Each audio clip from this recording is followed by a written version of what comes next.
एक मर्तबा का जिक्र है कि एक लड़का था। वो अपनी दोस्त से बहुत प्यार करता था। उस लड़के ने कागज की बहुत सारी चीजें बनाकर उस लड़की को गिफ्ट की थी। उस वक्त वो एक कंपनी में मुलाजिम था।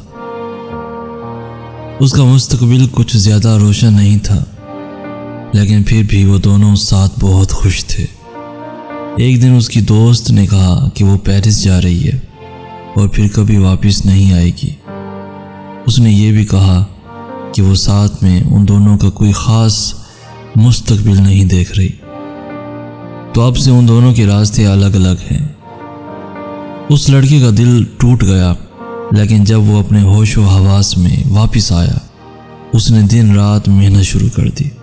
उसने अपना दिमाग और ताकत कुछ बनने में लगा दी। आखिरकार उस लड़के की मेहनत और उसके दोस्तों की मदद से उसने एक कंपनी खोल ली। दोस्तों, आप उस वक्त तक नहीं हारते जब तक कि आप खुद कोशिश न छोड़ दें और खुद हार तस्लीम न कर लें। उस लड़के ने भी हार न मानी और फिर उसने वो हासिल कर लिया जो वो चाहता था। एक दिन तेज़ बारिश हो रही थी। वो लड़का अपनी कार में कहीं जा रहा था। उसने देखा कि एक बूढ़े आदमी और औरत एक छतरी में कहीं जा रहे हैं। छतरी होने के बावजूद वो भीग चुके थे। उसे ये जानने में ज़्यादा वक्त न लगा कि वो उसकी दोस्त के वालिदैन थे। उसने जानबूझकर कार की स्पीड हल्की कर दी, क्योंकि वो चाहता था कि वो लोग उसे उसकी इस शानदार गाड़ी में देखें। वो चाहता था कि उन्हें पता चले कि वो अब वैसा ही गरीब नहीं रहा। अब उसकी अपनी कंपनी है, कार है और सब कुछ है। लेकिन फिर जो उसने देखा, उस मंजर ने उसे कुछ हैरान कर दिया। वो लोग एक कब्रिस्तान की तरफ जा रहे थे। वो लड़का अपनी गाड़ी से उतरा और उनके पीछे चल दिया। उसने देखा कि एक कब्र पर उसकी दोस्त का नाम लिखा है और उसके वालिदैन के हाथ में उसकी दोस्त की तस्वीर है। उसने देखा कि उसकी बनाई हुई कागज़ की चीज़ें उसी कब्र के बराबर में रखी हैं। उसके वालिदैन ने इसे देख लिया था। इस लड़के ने पूछा कि ये सब कब हुआ, तो उन्होंने बताया कि वो फ्रांस कभी नहीं गई थी। उसे कैंसर हो गया था। उसे यकीन था कि तुम कुछ बन सकते हो, इसलिए वो तुम्हारे रास्ते में दीवार नहीं बनना चाहती थी। इसलिए उसने तुम्हें छोड़ने का फैसला किया। कभी कभी अगर कोई आपको वैसे प्यार नहीं करता जैसे आप चाहते हैं, तो इसका ये मतलब नहीं होता कि वो आपसे प्यार ही नहीं करता।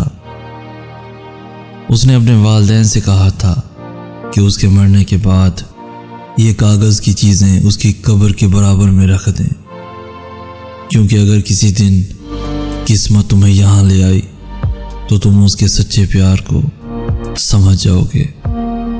वो लड़का खुद पर काबू ना रख सका और रो पड़ा।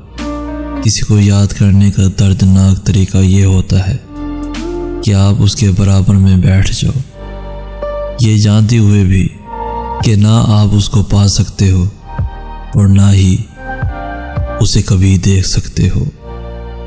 प्यारे दोस्तों, ज़िंदगी में उन्हें वक्त दें जो आपके लिए अहम है। कहीं ऐसा ना हो कि किसी दिन आप जागें तो उस इंसान को ही खो दें जो आपके लिए बहुत अहम था, बहुत अहम था।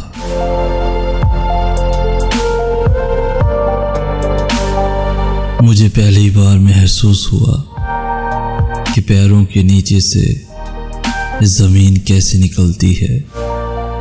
मेरे कानों में कुछ अल्फाज गूंजे। मुझे याद आया कि जब मैं उसे निकाह में आने के लिए इसरार कर रहा था, तो उसने मेरी तवील गुफ्तगू के जवाब में कपकपाती अल्फाज में सिर्फ एक जुमला कहा था, मैं मर जाऊंगा। और मैंने कहा था, मैं इंतज़ार करूंगा। मैं इंतज़ार करूँगा, मैं इंतज़ार करूँगा।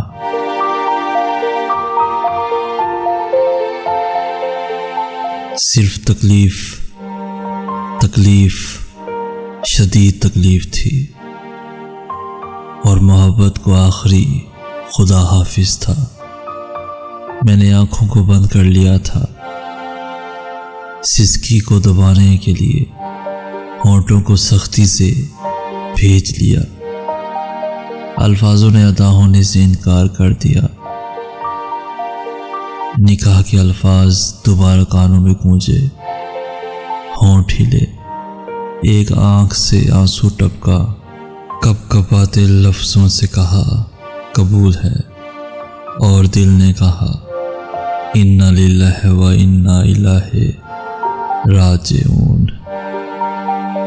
आंख खोलकर सामने देखा, वो वहां नहीं थी, लेकिन जहां वो खड़ी थी वहां एक अंगूठी पड़ी थी, अंगूठी पड़ी थी।